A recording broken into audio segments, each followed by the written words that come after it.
Capítulo 17 Da Escola de Iluminação. Infinita é a bondade do Senhor que não força a criatura e espera sempre. Se fosse fustigado pelos amigos com palavras rudes, logo após a desencarnação, se me relembrassem descaridosamente os erros, talvez me refugiasse na própria resistência, acentuando as sombras que me dominavam a alma. Provavelmente inventaria recursos contra o serviço da luz. As advertências, todavia, alcançavam-me silenciosas. A assistência de minha filha, os cuidados do irmão Andrade, as palestras de Guilom e o devotamento de Bittencourt Sampaio transbordavam amor que renova e eleva sem alarde. Ninguém me humilhava. Em vez disso, de todos recebia incentivo à melhoria própria.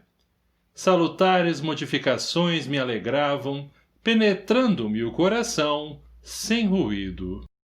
Em razão de tudo isso, no dia imediato ao entendimento com Bittencourt, no grande santuário, trazia o espírito mergulhado em reflexões graves e profundas. Como receber companheiros para o trabalho se me sentia inapto e obscuro?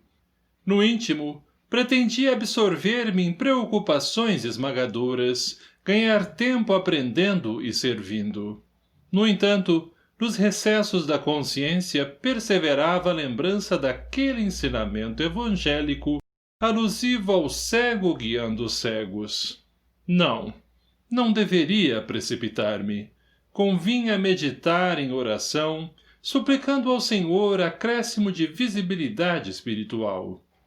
Era inadiável o meu reajustamento antes de entregar-me a novas empresas. Instituição renovadora. Nesse estado d'alma, recebi a visita intencional de Guilom, que me asseverou não ignorar quanto me ocorria.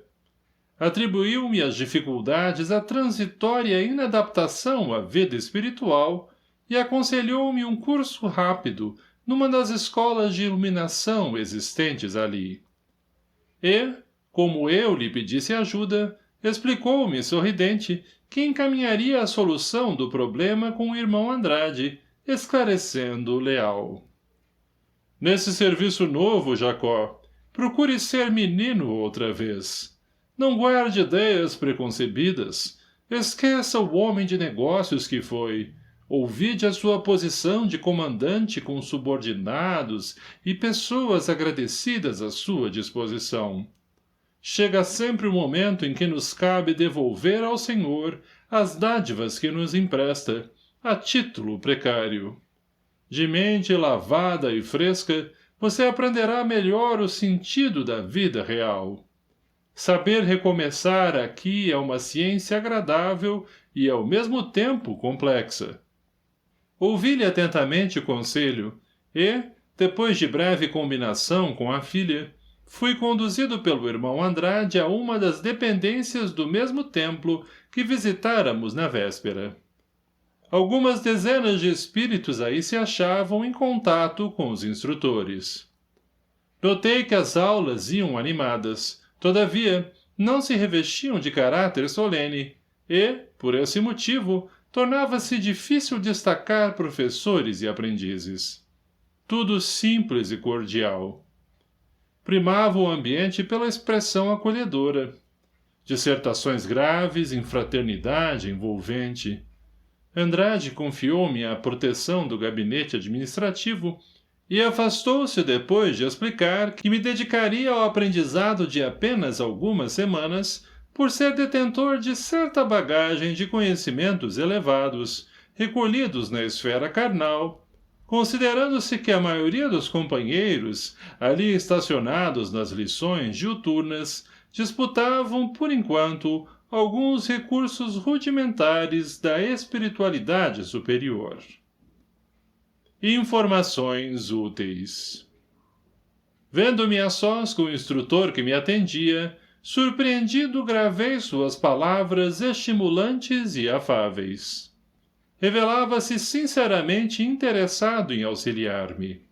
conduzindo-me a extenso recinto da organização, falou-me alegre e franco.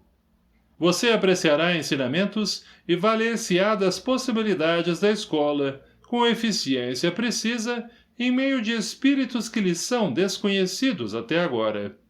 Em matéria de aprendizado iluminativo, as afeições terrestres nem sempre ajudam.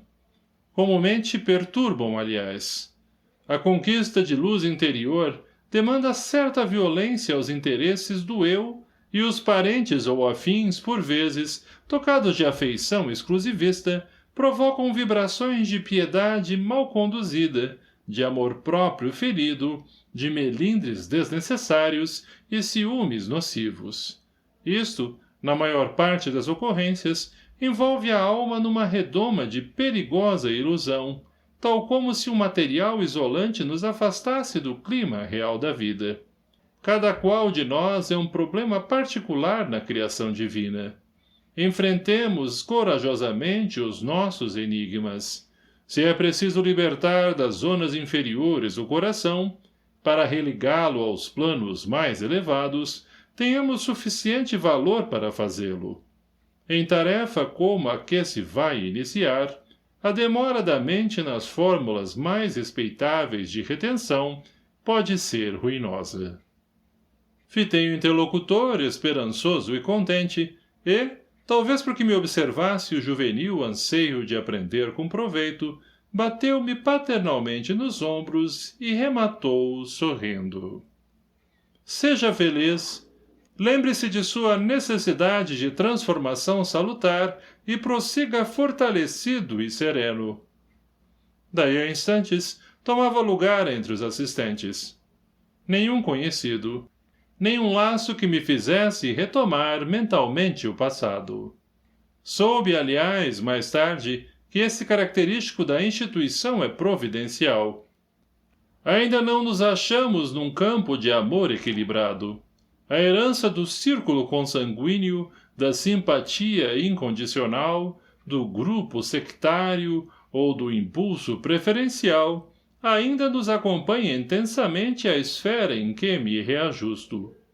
A autoridade superior nos permite conservar semelhante patrimônio em sua afeição venerável de inclinação construtiva durante o tempo que disputamos. Todavia, no regime de aclaramento espiritual, é prudente agir contra qualquer situação exclusivista. Daí a conveniência da congregação de elementos neutros entre si, porque a amizade que aí se estabelece não tem os resquícios da paixão terrena que, mesmo em seu aspecto formoso e nobre, dentro do qual é aproveitada na elevação de nível cultural e sentimental do mundo, funciona contra a harmonia da mente, sem a qual é impossível acender a própria luz. Em aprendizado. Dentro em pouco, familiarizara-me no curso. Destina-se a organização ao suprimento de valores educativos aos espíritos procedentes da esfera carnal, mas sem grandes compromissos no desvio do bem. É curioso notar que a maioria dos alunos se encontra na posição do homem necessitado de metal precioso que houvesse demorado muito tempo, junto ao filão aurífero, esquecendo o próprio objetivo. Os professores são incansáveis em esclarecer que na reencarnação temos o mais valioso instituto iluminativo, acentuando que, na realidade, todas as lutas terrestres objetivam redimir o espírito e inflamá-lo de virtudes celestiais. Acrescentam, no entanto, que chegado ao santuário do corpo físico, o homem ouvida os imperativos de sua permanência nos vários degraus da preparação e passa a perseguir inutilidades ou vantagens efêmeras, quando se não arvora em observador tirânico ou impiedoso crítico dos próprios irmãos de luta. Vicia a mente na ociosidade, em face da gloriosa bênção recebida, e, muita vez, abandona a escola da carne, em deploráveis condições morais, pelos débitos assumidos no mau uso do livre-arbítrio, perante as leis inelutáveis que governam a vida. Em vez de respeitar o material de serviço redentor e mobilizá-lo em benefício de si mesmos, os aprendizes da sabedoria, na experiência terrena, inutilizam-no com indiferença, em prejuízo próprio, quando o não aproveitam, lastimavelmente, na perpetração de faltas criminosas. Porém, quando a alma se afasta do plano carnal seguida de valores intercessores do devotamento fraterno, pela boa vontade que demonstrou no serviço aos semelhantes, é-lhe permitido frequentar as instituições iluminativas, além da morte, com possibilidades na ação prática entre os núcleos de entidades inferiores. Compreende-se, então, que todos os conflitos da luta carnal se revestem de sublimes finalidades. Na vida real do espírito, o sofrimento perde o aspecto sombrio. Não é entendido tão somente por recurso expiatório regenerativo, mas também por bênção salvadora que aprimora e ilumina sempre. O homem agarrado ao prazer fácil de um minuto perde a bendita sementeira da eternidade. Somente por isso é que não extrai do obstáculo, da dor e da dificuldade, o conteúdo de alegria imperecível que oferecem à alma. Algo surpreendido, vinha saber que, se o solo bruto ajuda o lavrador e educa-o, através do trabalho que o melhora e enriquece, assim também as inteligências inferiores e rudes beneficiam os espíritos superiores em conhecimento ou virtude, quando estes se interessam na dilatação de seus próprios poderes, tanto quanto numa agremiação escolar, o lucro legítimo pertence àquele que ensina e se dedica à preparação de alunos distraídos ou ingratos. Os casos agrupados na escola são dignos de menção especial. Os companheiros contam os mais interessantes episódios em matéria de fuga ao ensejo da felicidade definitiva. Escaparam ao tesouro da santificação íntima, deliberadamente, por infantil receio de sofrimentos e humilhações. Grandes e abençoadas oportunidades de subida a luminosas culminâncias foram perdidas, e agora, qual me ocorre, reparam o tempo menosprezado por intermédio de mais intenso labor. Conceitos de uma cartilha preparatória. Do acervo de primorosos livros, cuja existência me foi permitido observar, um dos instrutores retirou certa cartilha de afirmações sintéticas destinadas a despertar a mente, recomendando-me acurada meditação na leitura. Dentre o conjunto, posso destacar algumas que interessam de perto aos companheiros que se dispuserem a receber minhas despretensiosas notícias.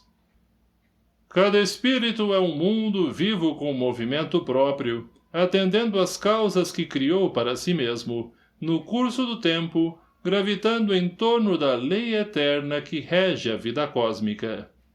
2/3 das criaturas humanas encarnadas na crosta da Terra demoram-se em jornada evolutiva da irracionalidade para a inteligência ou da inteligência para a razão. A 1/3 parte restante acha-se em trânsito da razão para a humanidade. Fora do corpo terrestre, mas ligados ao mesmo plano, evoluem bilhões de seres pensantes nas mesmas condições. Em esferas mais elevadas do planeta, outros bilhões de almas caminham da humanidade para a angelitude. O processo de educação do ser para a divindade tem sua base no reencarnacionismo e no trabalho incessante. O Instituto das Compensações funciona igualmente para todos. Ninguém ilude as leis universais.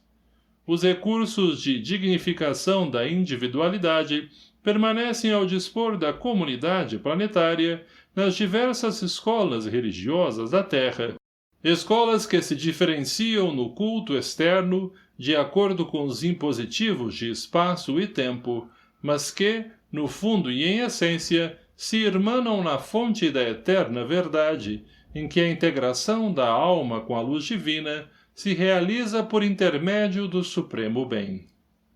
Jesus é o ministro do absoluto junto às coletividades que progridem nos círculos terrestres.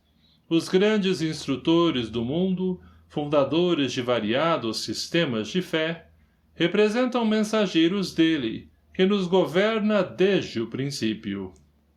Toda criatura humana possui consigo as sementes da sabedoria e do amor. Quando ambientar esses divinos germes dentro de si mesma e desenvolvê-los amplamente, através dos séculos incessantes, conquistará as qualidades do sábio e do anjo, que se revelam na sublime personalidade dos filhos de Deus, em maioridade divina. Enquanto no corpo de carne, muitas vezes apressadamente, como se devorasse qualquer alimento sem mastigá-lo, tomei conhecimento das instruções de ordem superior. Entretanto, ali, à vista das circunstâncias em que me encontrava, a leitura me obrigou a sérios pensamentos.